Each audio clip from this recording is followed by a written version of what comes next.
Welcome to the CouchScouts podcast. We provide league-winning analysis, advice, and tools to help you dominate your league and build a dynasty.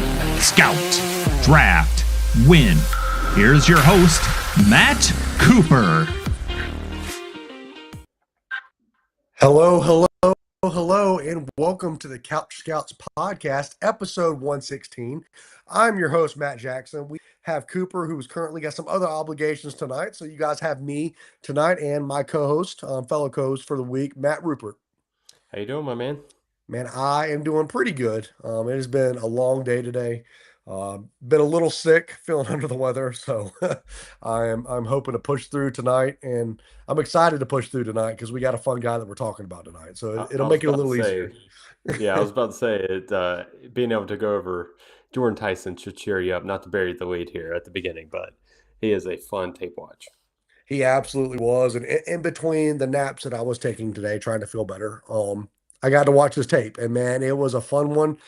So if you guys hadn't caught the drift now, we are continuing our Inside the Prospect series. And on today's show, we're going to look at one of the more heralded names in the 2026 class, someone that was deemed the wide receiver one back before the 2025 season even started, and that's Jordyn Tyson, wide receiver out of Arizona State University. He's 6'2", 200 pounds. Tyson was a three-star recruit coming out of high school and was the 218th ranked receiver in his class. How times have changed since then. He started off his career at Colorado before transferring after his freshman season to Arizona State, where he barely played there as a sophomore. He exploded his redshirt junior year with over 1,000 yards. In 2025, he caught 61 of 97 targets for 711 yards and 8 touchdowns, and that was in 9 games played. So he's got a pretty good production profile, but does the tape match the production profile that we've seen?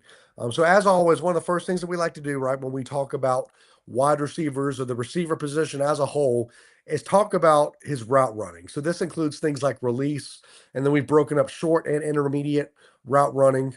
So how he does in the short to intermediate game, how he does in deep route running, how he does at the stem of his routes, all things that we're going to talk about. Fun things, not to bury the lead a little bit, but fun things we're going to talk about. I'm going to throw it to you first on that, Rupert. What did you see about his route running? I thought he was really excellent in this area. He has a good release package. And what I love to see with a guy when he's fighting off press is he using his hands as well as his feet to be able to win, or does he just win with his feet and then kind of get bullied with his hands?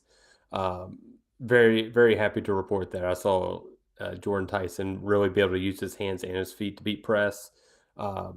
He's frankly a guy you don't want to try and press too much. I gave him an 8 for release, and for our new listeners, we have a scale of 1 to 10 for each category we go over. 6 is NFL average, 5 is below NFL average, 7 is above NFL average, 8 is great, 9 is elite, 10 is generational. So I gave him 8 for having a really great release. He has good explosion too when he can plant his foot, like he's going to fake outside, plants his foot, gets a clean inside release and 2 to 3 yards of separation right away. A lot of stuff that you love to see. He's a guy that honestly, to me, kind of falls into that, like he's almost always open kind of category. We saw this a few years ago when we scouted Jackson Smith and Jigba, a guy that was just always open. His short and intermediate routes, I think, is a little bit better especially for a guy his size. Like he's able to stop, sink his hips, turn around real quick, like a quick hitch. Those quick 5-yard outs or 5-yard ends, the slant routes. Like he's able to gain separation really quick there because he is able to plant his foot and really exploit out of that. But that's not to say that like he was bad on deep routes. I still gave him an 8 for deep routes. I gave him an 8.5 for short and intermediate routes. On his deep routes, he still has the explosion to win deep. He can, if he stacks the DB on a 9 route, like he's not gonna, have that DB be able to catch up and break up the ball unless it's underthrown, which we'll probably get to this later. It happened quite a bit for him, unfortunately. He was able to use head fakes and, fake like he's going outside and then switch it up to the corner, or fake like he's going on a corner and switch it up to a post route. So I thought he was really strong all around in his route running from his release all the way to deep down the field. Yeah, no, I completely agree with you. I gave him an 8.5 for his release. I thought he just did that really well. The word that kept coming to my mind when I was watching this film today was just twitchy, right? Mm-hmm. Like he's so for his size, right? I mean, I mentioned it a little earlier. He's 6'2", 200 pounds. Like that's carrying a little bit of mass on you, but like he's so twitchy, Yes. especially like at the like he's got so much explosion and short area quickness. He can stack defenders, as you were saying, get inside and outside leverage. And then at the stem of his routes, man, he's almost like a savant when it comes to that. Like sinking his hips, exploding a direction, stacking a DV to the outside, and then breaking off inside. Like he does that so consistently. Like it was really fun to watch his route running. I gave him a 8.5 for short to intermediate, 8 for deep routes. I would agree with you.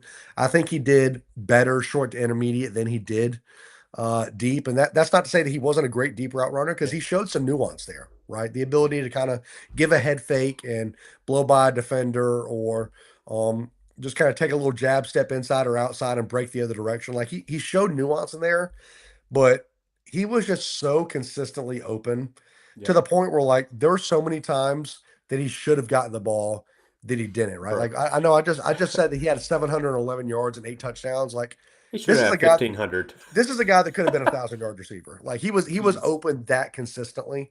And it was really impressive to watch. Some of the numbers that we have back us up with this.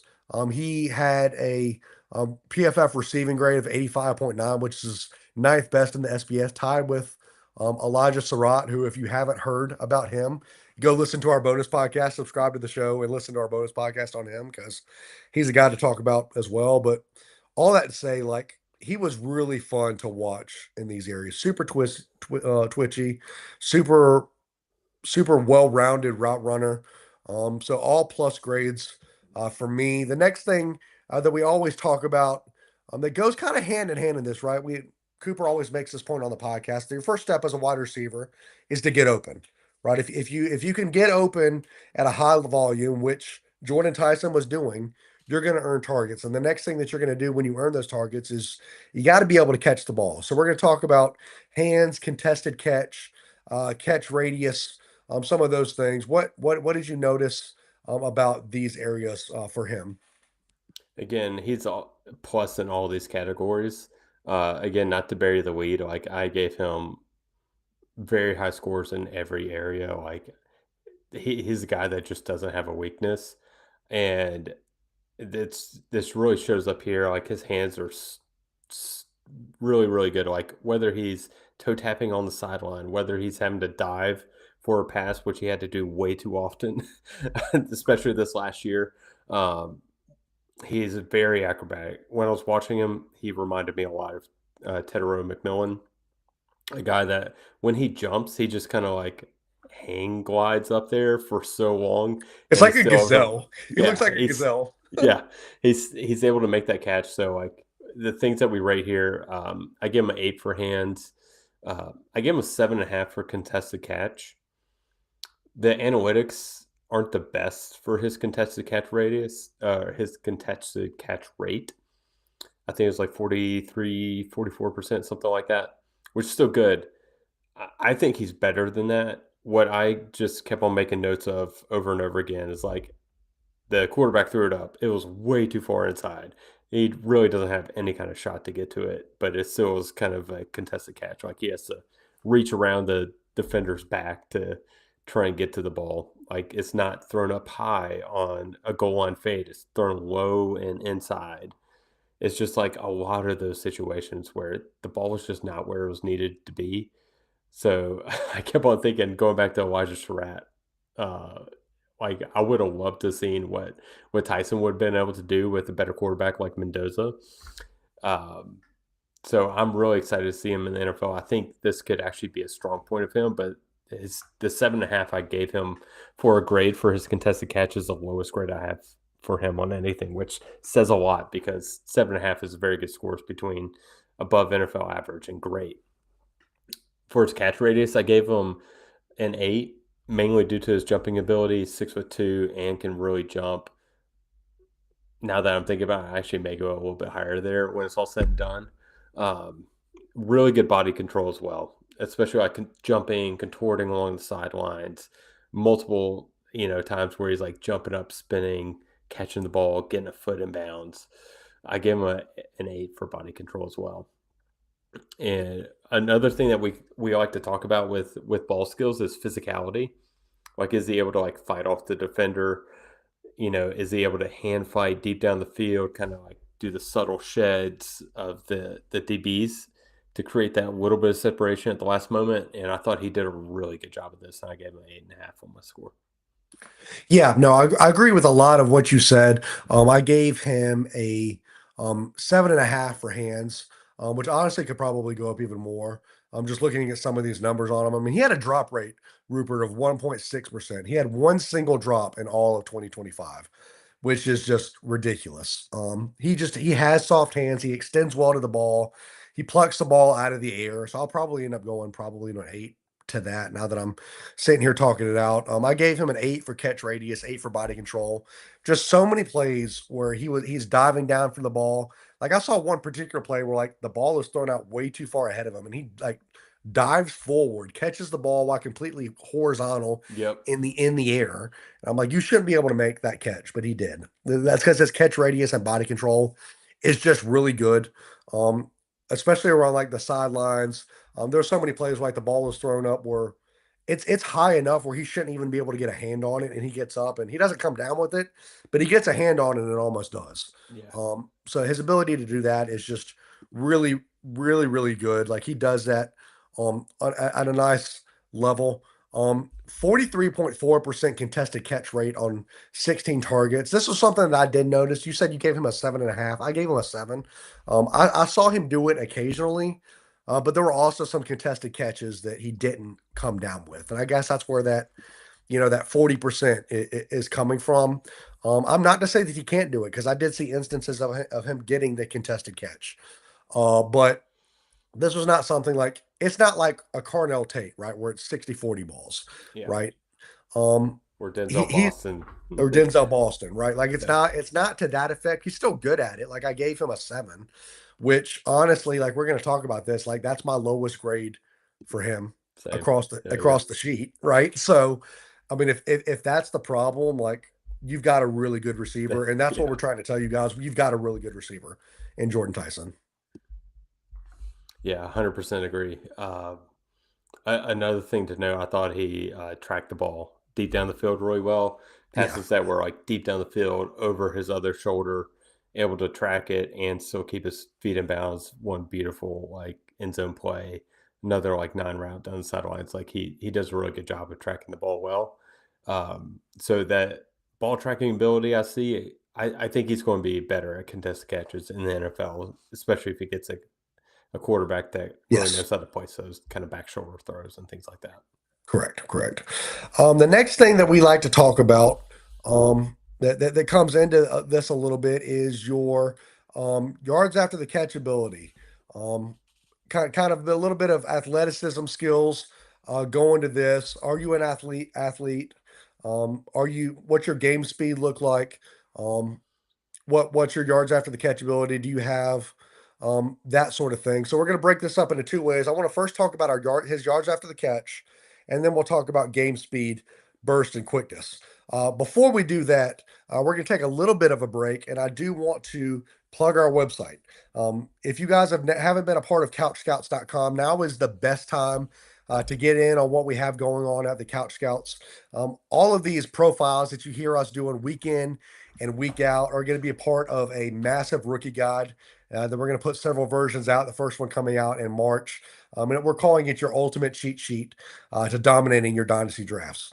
If you can dominate your rookie drafts, you're gonna build a good team. If you can build a good team, you're gonna have a dynasty. That's our philosophy.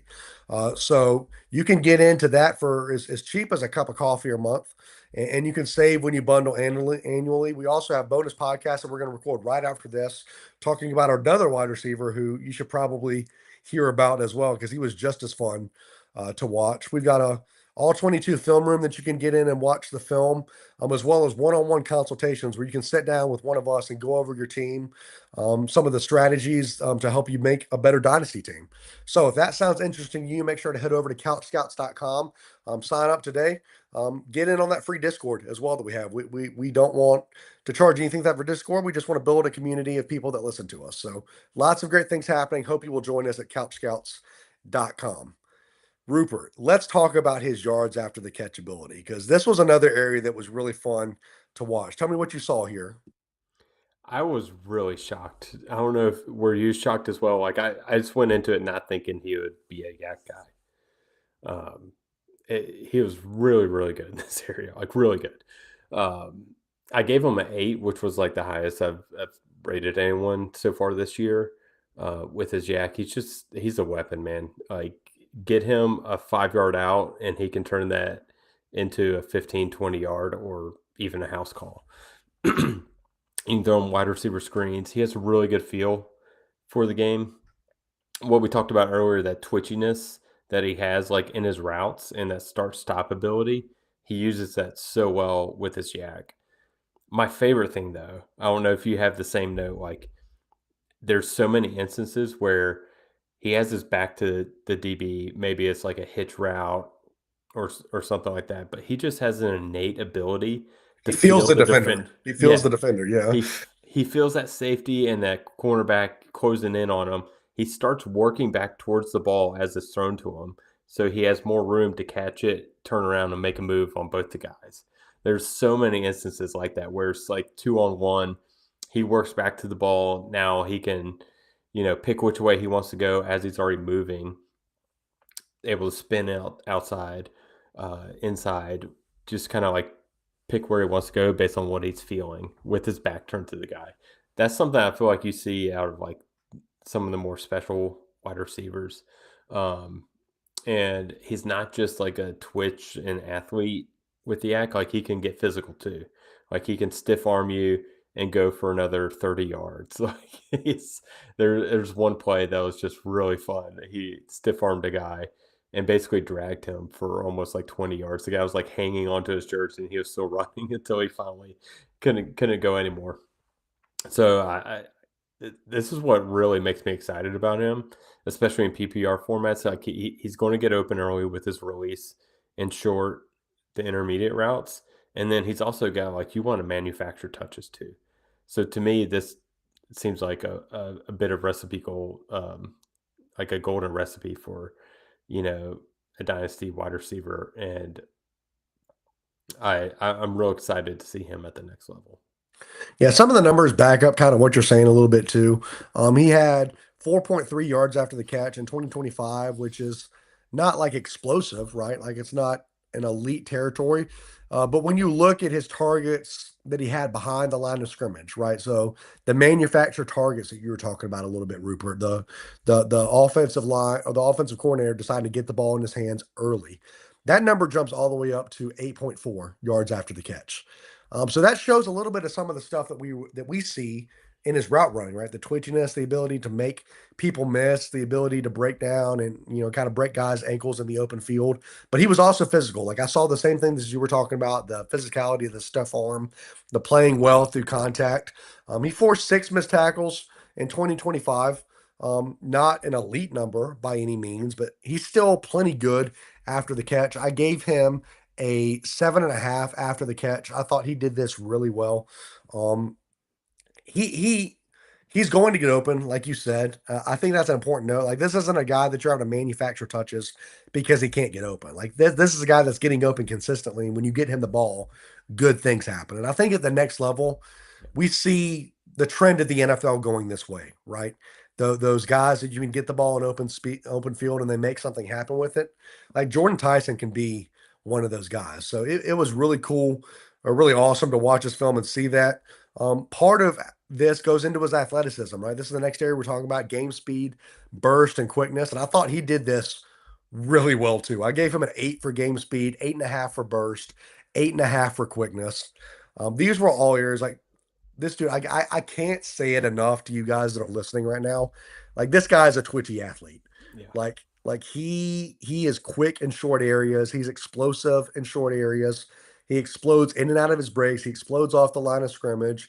He has got deep downfield speed. Like so many times I was watching defenders like recognize, hey, I can't press this guy. So I'm gonna back off 6 or 7 yards. And like Jordyn Tyson ate it up like that. Yeah. Like the yards were gone. Yeah. And like he plays with a different gear. Like we've been doing this long enough that we see what happens when you don't have an 8 speed. Like we know what an 8 speed looks like, and I think Jordyn Tyson is one of those guys that has an 8 speed. Yeah. I'm in lockstep with you there. Again, to emphasize, like he's that quick and can stop that suddenly at 6'2" and over 200 pounds. I gave him an 8 across the board. I think he has great game speed, great burst, and great quickness. I think he's plus level athlete. His stock should probably rise after the combine. His Yeah, he's like you said, he eats up a cushion really quick, and once he gets past you, most DBs are not going to be able to catch him. For sure. So when we look at all of this together, Rupert, we're looking at a pretty good wide receiver prospect. Um, Looking at our grades, I have him graded as an 80.13. You have him graded out as an 80.63. Cooper hasn't had a chance to watch him yet, but I'm excited to see what he says about him as well. But so this master sheet, the number is going to change a little bit, I think, whenever we get Rupert, or whenever we get Cooper's grades in, but you're looking at a guy that is over 80. And according to our sheet that we use for this right now, that puts him in the range of elite fantasy producer. And honestly, that's where I feel like he is right Yeah, now. Currently, I have him graded out as my wide receiver one, right above Carnell Tate. And I feel pretty confident about that. There's just you I do made the as well. point. You made the point, right, that that doesn't really feel like a weakness. Like I guess you could say contested catch, but that's It's not still even a weak. above average in my That's not mind. even a Yeah, weakness for him, right? yeah. So you're That's looking at just a his guy. weakest point, Yeah, maybe, yeah, but probably not. uh, yeah, I even though like my grades, I feel like is pretty close with Carnell Tate. I feel like I value him higher than yeah, what my grades like because I have Carnell Tate at 79, which is like a high end of a fantasy starter.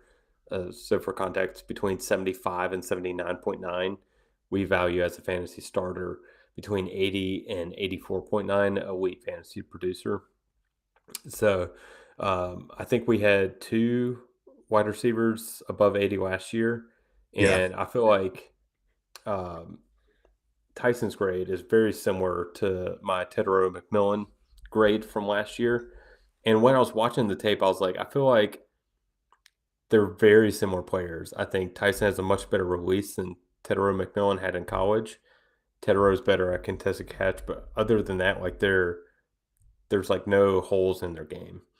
Um, And it's so important. It's important to note too that like I know 80 doesn't sound maybe fun, like an elite fantasy producer, but like we don't just give out 80s. Like we're not. You'll maybe get one a draft class, maybe two that hits the level of 80. Like that's something that's really hard to get.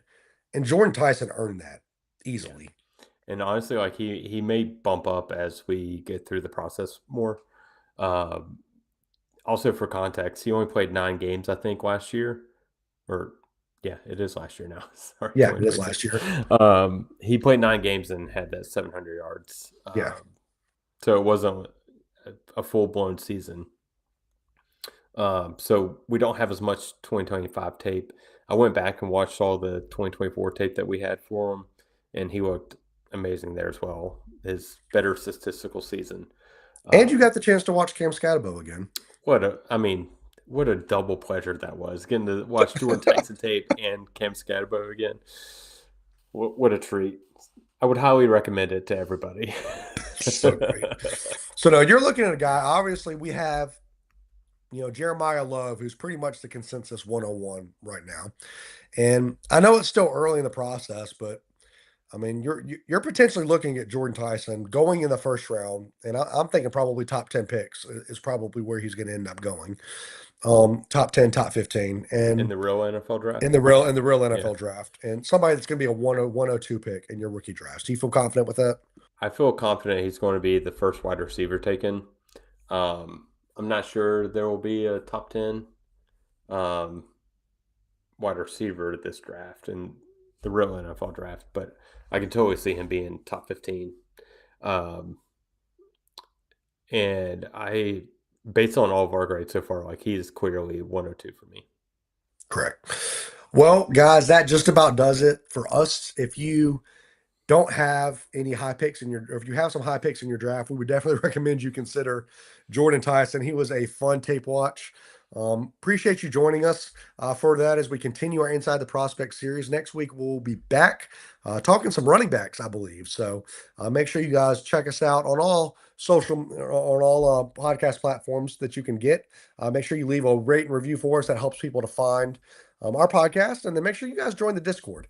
Lots of great things happening right there in that Discord. Guys talking all the time, talking about dynasty trades.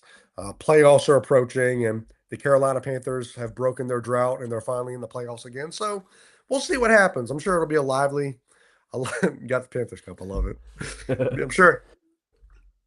I'm sure it'll be a lively little thing going on in our in our Discord this weekend. So it'll be great. It'll be great. I appreciate you guys joining us. We're going to get out of here and record our bonus podcast for all of our members. Make sure you guys get in on CouchScouts.com again. I appreciate you guys joining us. We'll catch you next time.